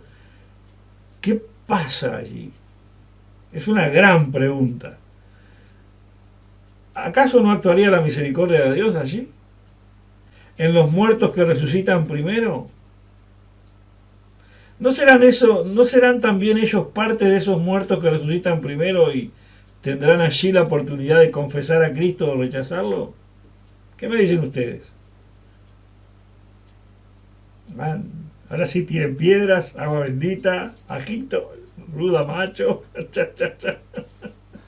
Bueno, a mí personalmente me gusta pensar cuando se presenta una situación así, y a veces hay muchos cristianos que son ligeros para hacer ese juicio y decir, no, se fue al infierno.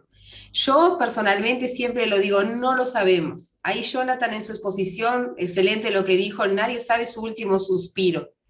Si tuvo tiempo o no. No somos promotores del suicidio, no estamos diciendo que está bien, no estamos diciendo que es la solución, pero a mí me gusta pensar en esa palabra que dice, de Jesús dijo, ¿no? Que Él no quiere que nadie se pierda, sino que todos procedan a la vida eterna. Y creo que el precio está pago para que todos podamos recibir la salvación. Entonces, pensando en esa situación de esa persona que no tiene a nadie, que no tiene a Dios, y en esa misericordia, esa soberanía de Dios y ese deseo del corazón del Señor de que nadie se pierda, nosotros no estamos ni aptos ni capacitados para decir quién se salva ni quién se pierde. A mí personalmente me gusta pensar así y lo sostengo, y cuando alguien me dice o me hace ese tipo de comentarios, yo siempre soy la primera en decir no lo sabemos. Y digo de esta forma, quizás con humor, digo, cuando lleguemos al cielo vamos a ver a personas que nunca nos imaginamos que van a estar allí. Y lo creo, tengo esa convicción en mi corazón, de que vamos a ver personas que nunca nos imaginamos. ¿Cómo llegó a ese lugar? Y yo creo que ahí está la misericordia del Señor y su soberanía y su precio pago, como lo decía Jonathan en su exposición. Claro, por eso yo decía, esa parte allí cuando dijo, eso fue fundamental. Eso fue fundamental. Ese momento en el cual solamente está la persona de Dios.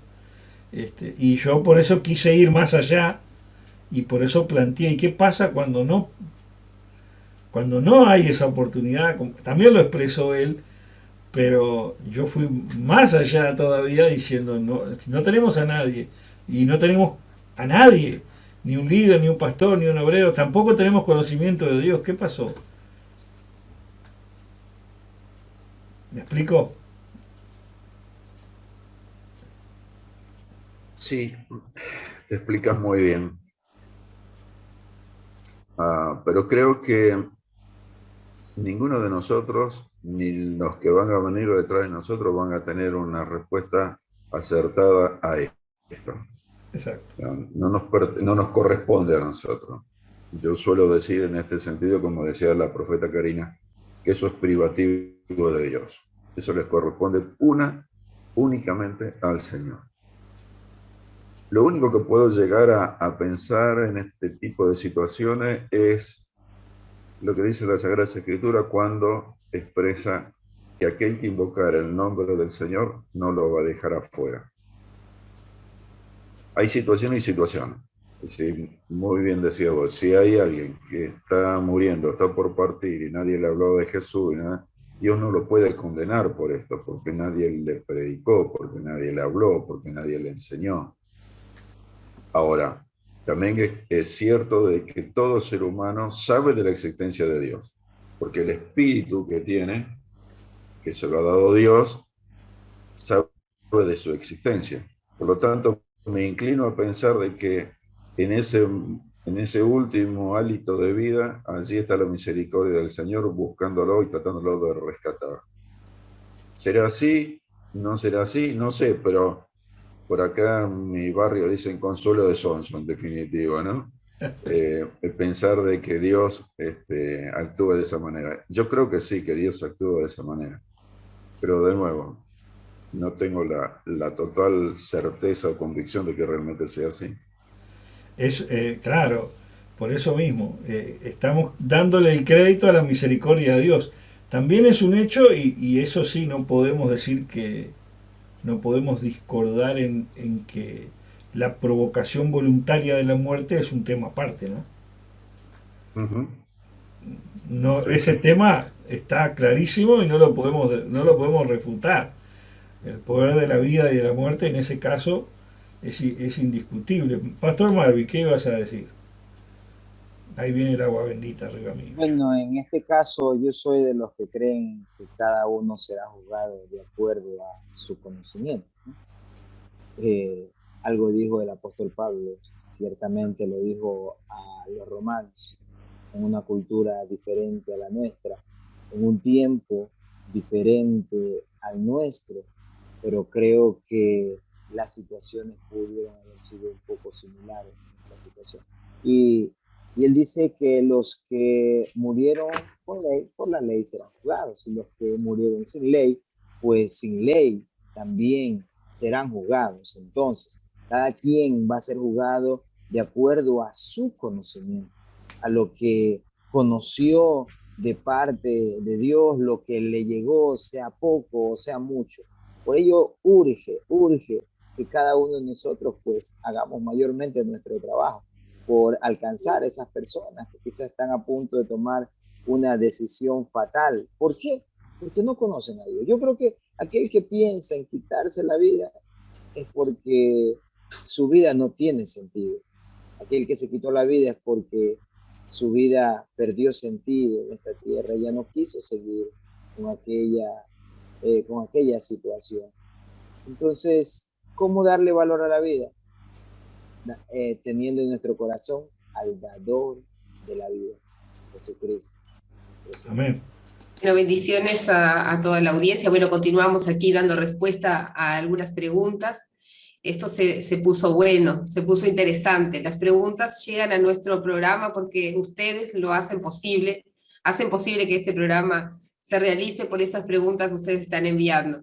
Y en esta noche quiero contestarle la pregunta a Luis, que nos pregunta de dónde Marta sacó esto. Y ahí cita el pasaje de Juan, capítulo 11, versículo 24. Que dice, Marta le dijo, yo sé que resucitará en la resurrección en el día postrero. Imposible contestar esta pregunta sin hacer un paseo, digamos así, sobre la historia, sobre la vida y sobre la relación que había entre Jesús, Marta, María y su hermano Lázaro. Y en este mismo capítulo, ahí cuenta lo que sucedió con Lázaro, ¿verdad? Pero hay algunas indicaciones que nos van dando el por qué Marta pudo hacer esta declaración, por qué Marta pudo reconocer esto que Luis nos decía de dónde sacó. Nos dice ahí en el versículo 5 del capítulo 11, dice, y amaba Jesús a Marta y a su hermana y a Lázaro. Y nadie ama a una persona que no ha tenido tiempo con ella. Esto habla de una relación bastante larga. Conocemos por medio de la palabra que Jesús hospedaba en la casa de Marta, María y Lázaro. Y en otro pasaje donde nosotros usamos muchas veces para hablar sobre el afán, la ansiedad y todo lo demás, allí cuando María y Marta están a los pies de Jesús, pero Marta está afanada y turbada, haciendo los quehaceres de la casa. Y en esa ocasión Jesús la corrige a Marta. Y María viene y le hace queja de su hermana, dice, dile que me ayude, dile que haga algo. Había confianza, había amistad, había una relación de larga data seguramente. Y bueno, ¿y de dónde Marta sacó esto? Sacó de las enseñanzas mismas del Maestro, de Jesús. Jesús tenía tiempo de calidad con ellos. Y seguramente Jesús era su amigo, aparte de que lo amaba, dice que Jesús era su amigo. En este relato, en el capítulo 11, en un versículo, cuando llegaron a decirle a Jesús que Lázaro había muerto, le dicen, tu amigo Lázaro. Jesús, aparte de amarlos, era su amigo, tenía tiempo con ellos, hospedaba en su casa, y seguramente les enseñaba estas cosas, les revelaba a ellos lo que iba a suceder en el futuro. Sabemos por la palabra que Jesús escudriñaba las Escrituras, que Jesús enseñaba las Escrituras, y esto no era novedad para Jesús lo que iba a suceder. Y allá por el libro de Daniel, ahí en el capítulo 12, versículo 2, está está ahí claramente ya profetizado y dice, y muchos de los que duermen en el polvo de la tierra serán despertados, unos para vida eterna y otros para vergüenza y confusión perpetua. Ese día que Marta se refería, ella sabía que ella no creyó en ese momento la resurrección de Lázaro en ese momento, en ese día, pero ella pudo confesar y decir, sí, yo sé que él va a resucitar en el tiempo del fin, y ese tiempo del fin lo hablamos aquí en este mismo programa, en otras preguntas. Y yo, qué tremendo lo que Dios preparó en este programa, porque todos anhelamos, los que confiamos en Jesús, los que creemos en Él, los que le amamos, anhelamos su venida, anhelamos ese día en que Él vendrá y los muertos, como dice acá, los del polvo se levantarán. Y Marta confesó esto, declaró esto con su boca. Y más unos capítulos adelante, allí por el versículo 27, si no me equivoco, lo vamos a leer ahí. Marta estuvo capacitada para reconocerlo como el Cristo. Y en ese momento Jesús aún no había sido crucificado, aún no había sido resucitado. Pero ella sabía de quién se trataba. Y allí Jesús... en el versículo 26 Jesús le dice, y todo aquel que vive y cree en mí no morirá eternamente, y le pregunta, ¿crees esto? Y ella le contesta, sí, Señor, yo he creído que tú eres el Cristo, el Hijo de Dios, que has venido al mundo. Y si ella tenía la capacidad para poder reconocerlo como el Cristo y decir, yo creo que tú eres el Cristo, que has venido al mundo, ella ciertamente sabía que vino al mundo. Y cuál era su propósito, y cuál era el propósito de la muerte y la resurrección de Jesucristo. Entonces, ¿de dónde Marta sacó esto? Sacó de la misma relación, de la misma amistad y de las mismas enseñanzas que tenía de Jesucristo. Y de esto se trata hoy día también nuestra vida. Si nosotros tenemos una amistad con Él, una amistad con el Espíritu Santo, una amistad con su palabra, ahí, en todas las exposiciones que hubo en esta noche hasta el momento, en todas se habló sobre esa relación con Dios. Y si tú tienes una amistad con Él, Él te va a conquistar, Él te va a revelar, va a haber esa convicción en tu corazón. Y tuvimos un momento tremendo y precioso de la presencia de Dios allí cuando el pastor Domingo estuvo hablando sobre la venida de Jesús. Nosotros sentimos nuestro corazón que salía de nuestro pecho, porque nosotros creemos, porque si nos preguntan a nosotros hoy en día, ¿de dónde sacaron ustedes esto? ¿De dónde sacaron para decir esto que Jesús volverá? Sacamos de las Escrituras, sacamos de los mismos dichos de Jesús, pero esta convicción que hay en nuestro corazón, que nos hace declarar con nuestra boca, que nos hace emocionar, nos hace quebrantar cuando hablamos de este tema, es esa fe que pudo tener Marta allí cuando Jesús le hablaba y les enseñaba su palabra.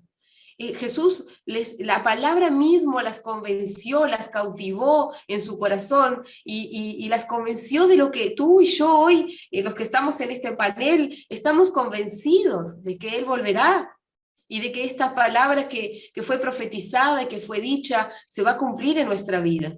Y allá al principio del programa, el pastor Raúl citó allí Tesalonicenses y era una de las palabras que yo tenía como para apoyarme en esto, sobre lo que Jesús enseñó. Y unos versículos antes él mencionó el 16, en el 14 dice, porque si creemos que Jesús murió y resucitó, así también traerá Dios con Jesús a los que durmieron en él. Y está declarando también eso de esa resurrección que hablaba Marta en el día postrero, cuando Jesús, si nosotros creemos en que Él vino, Él resucitó, vivió, murió y resucitó y vendrá por nosotros, tenemos que creer en esa resurrección, tenemos que creer en que esas personas, los que han muerto en Cristo, van a resucitar. Y de eso hablaba Marta, y de ahí sacó ella todo esto. Y nosotros, de la misma manera, tenemos esa amistad con el Señor por medio de su Espíritu Santo, por el conocimiento de la palabra. Y nada de lo que digan de afuera nos va a hacer dudar o nos va a hacer dejar de creer, porque nuestro corazón está convencido. Y estaba convencida Marta de que Él era el Cristo, de que Él era el Hijo de Dios que había venido al mundo. Y si ella pudo declarar esto, ella ciertamente sabía sobre todos estos temas y tenía argumentos firmes para declararlo. Y ahí va la respuesta para Luis, espero que sea que sea de bendición, que lo pueda recibir, que aclare su duda y que pueda, bueno, ser de bendición para su vida y para la vida de todos aquellos que están escuchando y que quizás se han preguntado también de dónde sacaron estas cosas. Y también entender que no todo está escrito, sino hay un relato de un episodio, de un suceso, de una historia, pero no está todo escrito en la Biblia sobre la amistad y sobre la relación que tenía Jesús con Marta, María y su hermano Lázaro. Muy bueno, realmente, excelente. Una bendición allí la profeta Karina, y yo hacía un poquito barajaba versículos y me acordaba de la escena cuando Jesús se presentó en la sinagoga y lee el rollo de Isaías. Y cierra el rollo y dice, hoy se ha cumplido aquí esta escritura. Seguramente Marta y María y Lázaro, o alguno de ellos, estaría allí ese día, escuchando el cumplimiento de esa promesa. Cualquiera de ellos tenía muchos argumentos para saber, para tener bien fundamentados en su corazón quién era Jesús. Y yo creo que ahí tenemos una clave nosotros como cristianos. ¿De dónde sacamos estas locuras? Lo tenemos bien fundamentado en el corazón. Es inamovible. Y eso es lo que nos ha traído hasta el día de hoy. Y nos llevará hasta el día de mañana en su presencia. Continuamos con Pregunta al Pastor. Pregunta al Pastor. Les bendigo en el nombre del Señor Jesús. Un abrazo a la distancia. Permítanme que pueda orar al Padre. Señor, te doy gracias en el precioso nombre de tu Hijo amado Jesús y tu Espíritu Santo que pesa los corazones, que sabe las intenciones, aún antes de que salga la palabra de nuestra boca. Ayúdame, Señor, a ser claro, a ser preciso en aquella respuesta a la pregunta que nos han hecho llegar. Señor, gracias en tu bendito amor. Amén. Alguien nos hizo llegar la pregunta bastante complicada de poder responder con exactitud si es que la salvación se puede perder. Deduzco de que aquella persona que hizo esta pregunta conoce de Dios, sabe del Evangelio. Por lo tanto, apelo al discernimiento, apelo a la decisión que esta persona o cualquiera de nosotros podamos llegar a tener, que esté libre albedrío. ¿Por qué digo esto? Porque hay razones a favor y razones en contra con respecto a la salvación. Hay algunos que aseguran de que una vez salvo por siempre. Y tienen sus argumentos. He tratado de estudiar en la Sagrada Escritura, he tratado de buscar, de profundizar sobre el tema. Y me encuentro con algunas situaciones, algunas cosas. Comentó de que el apóstol Pablo en un momento determinado de su ministerio, de su trabajo en la obra del Señor, en la iglesia del Señor, dice, no va a ser cosa que yo siendo heraldo, yo mismo me pierda. Y esto me llevó a reconsiderar esto: salvo una vez, salvo para siempre. Filipenses capítulo 2, verso número 12. Esto lo corroboré con la versión Koiné y la versión de la Reina Valera. Y dice en la Koiné y en la Reina Valera, versículo 2, capítulo 2, verso número 2 del libro de Filipenses, dice: por tanto, amados míos, como siempre habéis obedecido, no como en mi presencia solamente, sino mucho más ahora en mi ausencia, ocupaos en vuestra salvación con temor y temblor. Entonces acá me hago esta pregunta y les hago esta pregunta. ¿Por qué me tengo que ocupar de la salvación si una vez salvo por siempre? ¿Por qué me tengo que ocupar? Si me tengo que ocupar es porque puedo llegar a perder algo. Y en este caso es la salvación. Si yo leo en el sentido contrario a esto que acabo de decir, ocupaos en vuestra salvación, si yo leo lo contrario, podría llegar a decir, si yo descuido la salvación, la puedo llegar a perder. Si yo no tengo temor, y si yo no tengo temblor, ¿temor de qué y temblor de qué? A la palabra de Dios, a la presencia de Dios. Porque una cosa es que yo conozca a Dios o conozca de Dios, pero otra cosa es que Dios me conozca a mí. Son dos cosas distintas. Hay mucha gente que conoce a Dios, que conoce de Dios, pero no es conocido por Dios. Porque Dios conoce a las personas a través de Cristo Jesús. Si Cristo Jesús no habita por la fe en el corazón de las personas, Dios no los conoce. Por eso también, cuando Jesús se le presentaron y le dijeron, Señor, Señor, en tu nombre hicimos esto, él dice, no los conozco, apartados de mí, hacedores de maldad. Entonces, la salvación, según mi punto de vista, me tengo que ocupar de ello. Hebreos capítulo 2, verso número 3. También la versión Koiné y la versión Reina Valera dice exactamente lo mismo.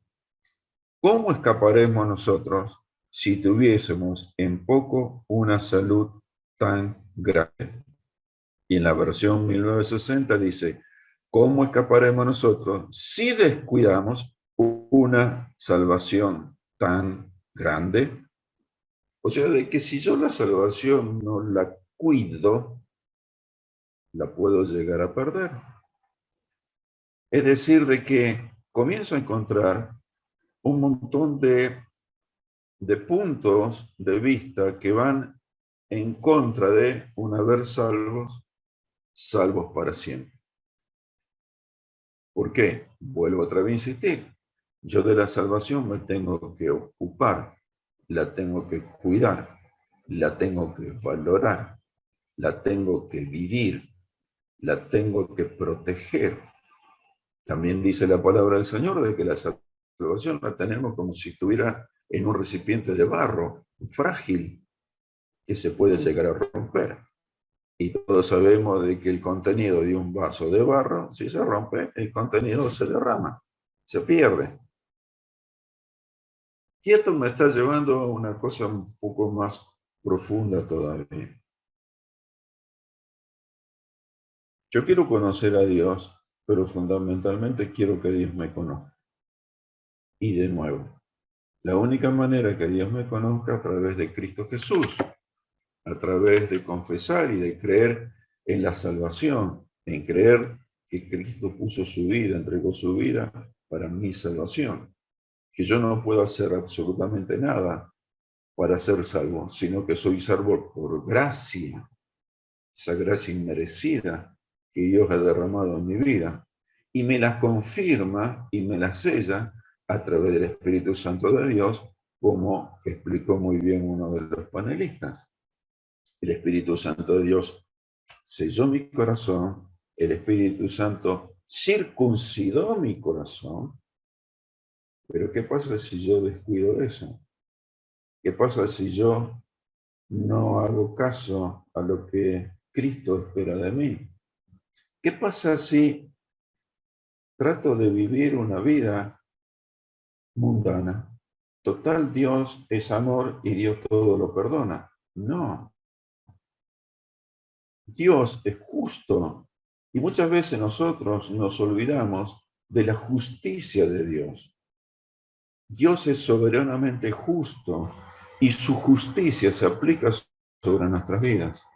De tal manera que, y insisto otra vez con esto, si yo descuido la salvación que Dios pone al alcance de mi mano, si yo descuido la salvación que Dios pone en mi favor, si yo no la atiendo, si yo no la protejo, si yo no busco de que esa salvación esté bien guardada en mi corazón y que ese sello del Espíritu Santo de Dios siempre esté marcando mi corazón, llego a la conclusión de que puedo perder esa salvación.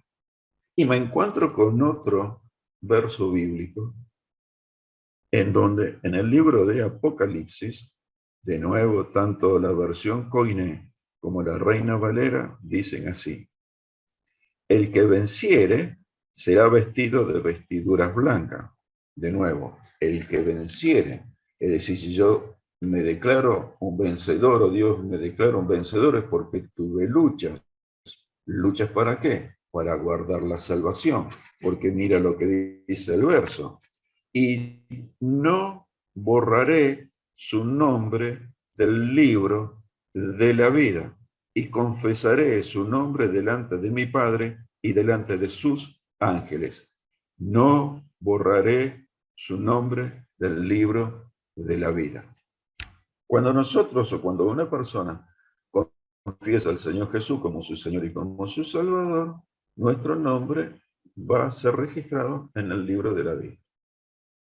Pero acá Jesús está diciendo de que Él tiene la potestad de borrar del libro de la vida nuestro nombre. Y si el Señor borra nuestro nombre del libro de la vida, es porque perdimos la salvación. Y si alguna vez nuestro nombre estuvo escrito en el libro de la vida, es porque alguna vez confesamos al Señor Jesús como nuestro Señor y como nuestro Salvador. En definitiva, considero, creo, o al menos para mí, de que los apóstatas, es decir, aquellos que alguna vez tomaron la fe, pero luego renegaron de la fe, aquellos que recibieron la salvación, pero no la cuidaron, con temblor y temor, su nombre va a ser borrado del libro de la vida. Ahora, al principio te dije de que esto depende de nuestra decisión. Yo, en lo personal, prefiero cuidar la salvación que Cristo ha puesto al alcance de mi mano con temor y temblor. Como diría un amigo, por las dudas, ¿vio? No vaya a ser cosa de que, como dice el apóstol Pablo, habiendo sido heraldo, habiendo trabajado tantos años en la iglesia, en servicio del Señor, yo mismo me pierdo. Amados, les bendigo en el nombre del Señor Jesús. Y ojalá que este aporte le pueda ser de bendición a cada uno de ustedes. Gracias. Muy bueno, tremendo. Y cuando me dijo que estuvo cotejando en el Koiné, yo puse quinta y me fui al Koiné. Primero me fui a la Septuaginta y chequeé el texto en la Septuaginta. No dice salvación, dice salud. Pero ¿qué pasa? Salud. Claro, dice salud. Pero ¿qué pasa? Es que en la traducción, salud y salvador es lo mismo. Es lo mismo, sí. Es exactamente lo mismo. No cambia, es un juego de palabras. Entonces, como no cambia porque se acomodó el texto para que diga lo mismo, me fui al texto griego directamente y escribí acá la palabra salvación. Está escrito en plural en el Koiné, por eso termina en N, y dices sotirian, ¿ah? Sotirian, y la finalización del texto es ian, porque habla en plural y habla vuestra salvación. Si no diría mi salvación, entonces diría sotiria y no sotirian, ¿va? Pero cuando yo lo saco, cuando yo quito la acción del verbo, que es la salvación, y me quedo con quién es Jesús. La misma Biblia lo dice, Él es el verbo hecho carne. Cuando yo quito la acción del verbo, que es la salvación, ¿qué me queda? Me queda el verbo. Y cuando yo a sotirian le quito la acción, me queda salvador. Me queda la palabra sotir en griego. O sea, qué maravilloso es el Señor. Todo lo vinculó a Él. En Él tiene, como bien dijo recién allí el pastor Alfredo, Él tiene esa potestad de borrar ese nombre o de mantenerlo en el libro de la vida. Porque, como bien dijo, y 100% de acuerdo, si estamos en el libro de la vida es porque una vez lo confesamos. Pero si le negamos, hay muchos que le niegan con sus hechos. No con sus palabras, con sus hechos. Sí, también lo dice la Sagrada, ¿no? Dice, con la boca dicen una cosa, pero con sus hechos borran lo que dicen. Exacto, ¿no? exacto. Escriben con la mano y borran con el codo, como decimos acá en el Río de la Plata. Así que bueno, excelente la exposición de todos los ministros del día de hoy. La verdad, maravilloso programa. Arrancamos el 2022 con mucho material y prepárense porque nos esperan una serie de programas que van a ser explosivos. Agradecemos a todos la gentileza de acompañarnos.